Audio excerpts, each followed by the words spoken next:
In this next video, we're going to learn how to add media to our timeline. And the way you do that is by pressing icon, the add media, and then you can see video, photos, audio, where you've got different sort of effects, sound effects. You've got albums, you've got artists and songs that relate back to your maybe your iTunes or whatever. And there's some theme music that's free in there, and there's a whole lot of different music. What I recommend is that you go online and find some free music that you like, and that you actually make a folder with that free music in it, and you import that into your iPhone so it's sitting there. So you've got your own dozen or so tracks inside your iPhone ready for you to use, so you're not just reliant on the tracks that are in the iPhone already that come with the Edit app. Cancel that. So we'll go to all, and we're going to choose some videos. You just do that by scrolling. So here's a series of videos. Here's a wide shot, and we can just tap it. We tap the video and we know that it's selected, that bit of video. That's the whole video that's selected because it's got a yellow box around it. And it's got two yellow handles, one there and one there. Okay, and here are a number of icons down the bottom here.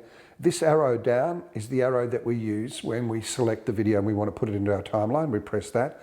If we want to play the video, we press this little arrow here, and there it goes. It's playing now. Our video is playing. There we are. So we stop that just by touching it. This little squiggly thing here, that's used to detach the audio from the video. Remember, like I said, for the voiceovers, and that will put the audio on its own into the timeline. This next one here, this one here, is picture on picture, and that's a B-roll. That will put whatever vision you choose in as B-roll. That's on the top video track. It'll put it on the top video track. Okay, and this is picture in picture, which is it'll put the video inside the other video. We'll show you later on, and this is a split screen. So these are very, very easy and effective controls that just a couple of years ago would have cost you thousands to use. Now, of course, they're just an icon, and you press a button and they're electronic and they happen, and you can change from one to the other just to see which one you like the best. So what we'll do is we'll drag this handle. You press and hold the yellow handle, and then you can drag it in until you see sort of there she is, where she's sort of starting to there, and maybe drag this one in too to where you want the video to stop, which is probably about there, because we'll go into some close-ups at that point, and that is the video portion of the video that you're going to be using between the two handles. You can play that again if you like. There's a much shorter video now. Okay. It's probably still a bit long, but that's okay. And then we use this arrow here, and we can put the video, there it goes, into our timeline. And there's our video in our timeline, and we can just scroll back like that, and we can see it now. Hit play button.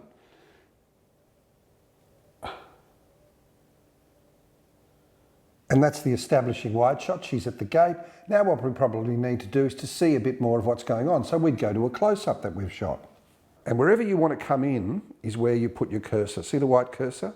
That's now at the end, because that's where we want to come in. Be careful that you don't put the cursor in the middle of a shot and then go to your add media button and find another shot and put that in, because it'll pop it in there.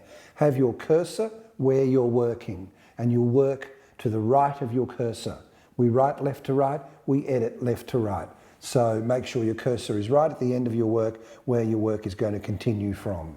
Now, these icons at the bottom of the video track in the timeline are actually controls. The scissors controls the vision edit. The little clock next to it, if you press that, you can see a tortoise and a hare. That's the speed, controls the speed of your shot. You can make slow motion, or you can speed it up to talk like that. You can see a freeze button there. Next to it is a little microphone, and it's actually a little speaker actually, and the speaker obviously reveals the audio that's married to that video, and you can see it there when we press the speaker, and then you can slide that audio up and down. You see, you can up and down, and you can actually get an audio level for that shot. And that might be really important because you might have that lot of noise on that shot, and underneath you might have a voiceover. So you want to reduce the level of the audio that's inherent in that shot, that's naturally in that shot, street noise or whatever, and increase the level of your voiceover. Next to that is a T, and the T is for titles, and that's for name supers. We're putting a name super at the bottom, someone's name plus who they are. Also for subtitles, and you can see there are a whole lot of different styles there of titles that you can use. We'll show you how to add titles later on in another video. Next to that is a little filters, and you can see that you can posterize your shot, make it look really psychedelic. You can go to a sepia, make it look old. You can actually go to black and white, or none. We'll just have it as a normal shot. That's that there. So back to the scissors. The next thing that we might do is that we might go back into our camera roll here, and we might find a shot where our person gets a little bit closer, and a closer shot. There's her walking up.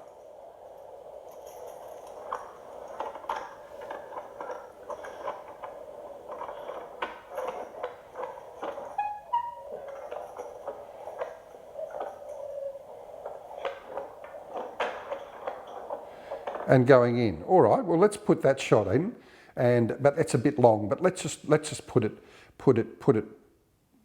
right in up until, let's put it all in and see what happens. All right. Okay. Now the first thing that you notice is that you've got this little butterfly here between the two shots, and that's a dissolve. See how it's dissolving from one shot to another? And dissolves signify time shifts. We don't want to really worry about a time shift because she's just going from one shot to the other. So for this exercise, I think we'll use cuts. So if we tap that, yeah. So what I did was I tapped the butterfly. There it is. And it shows all these different, you can have a wipe. These are wipes, so it wipes from one to the other. Watch that. See that? All right. So just by pressing a button, different sorts of wipes. And this is the one we'll use. The cut, which is none, says none, but that's a straight cut. That's one I'd like you to use. Okay? So what we know there, that it's wrong because she's already stationary there, but here she's still moving. So editing's about getting all those things right. So we might just adjust these shots quickly. So she's gone in here into her pocket. There she goes in a pocket, so we know that. She's gone into a pocket. So we probably want to lose some of that footage at the end. So we can do that just by moving our cursor to the point where we want to edit out. Tap our shot, which activates the shot, and we can hit split, which splits the shot. And then we can just hit delete, which deletes that portion of the shot that we don't want. Or we can just go undo there. And what we can do is just grab hold of the yellow handle there, and we can move the yellow handle and the shot right into that point where we want to edit. You see that? You can just be moving it left and right until you get it right. Okay, let's have a look at that. That flows. You don't watch this, but watch this up here. Watch it how it flows. All right, because she's kind of slowed down a bit, we can even move this a little bit further back and move this one maybe a little bit further in, like there. And let's see what that looks like. Oh, that's a bit much, isn't it? So we'll go that way a bit more. See how that's beautiful, right? And there she is. At that point, we want to do two things. We're looking at a whole hands and keys there. It's all a bit long and a bit fumbly. So we can use some B-roll to shorten that whole sequence. So we set up the sequence with the keys, and then we go to a B-roll shot. What might that be? That might be a shot of her looking down at the keys or looking around, right? Something might be going on. But it gives us a chance to shorten that whole long sequence with the keys that might be 10 minutes long of fumbling through a bag into something that's 10 seconds long. Watch this. So we go back here and have a look at that shot. She's obviously afraid of something, isn't she? So we might get a little bit of that.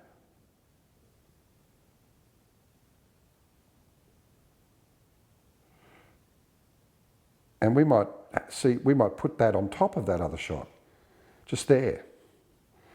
Right, so now we've got this.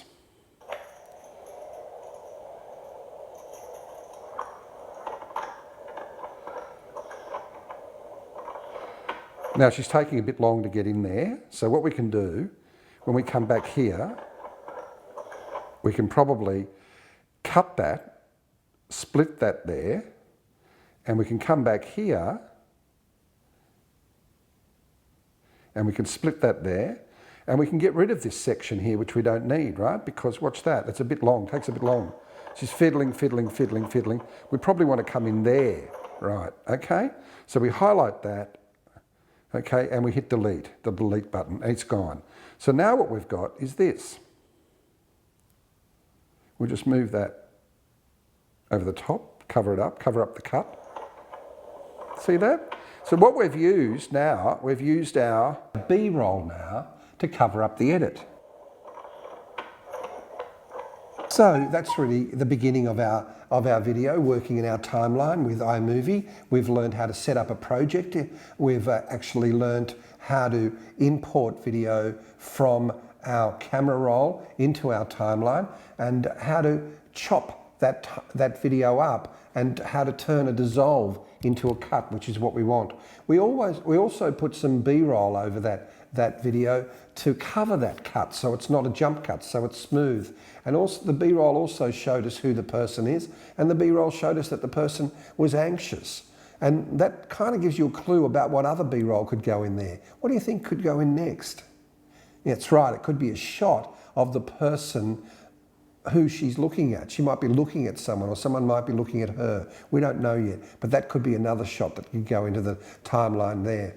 The next thing that you'd want though in this timeline would be to move the story forward. In this case would be to find out something about what's going on, and that might be a grab from her. It might be some voiceover, some thought track from her, and you might also put some narration in from the journalist. Okay, that explains the story a bit more. And that's what we're going to learn in our next video.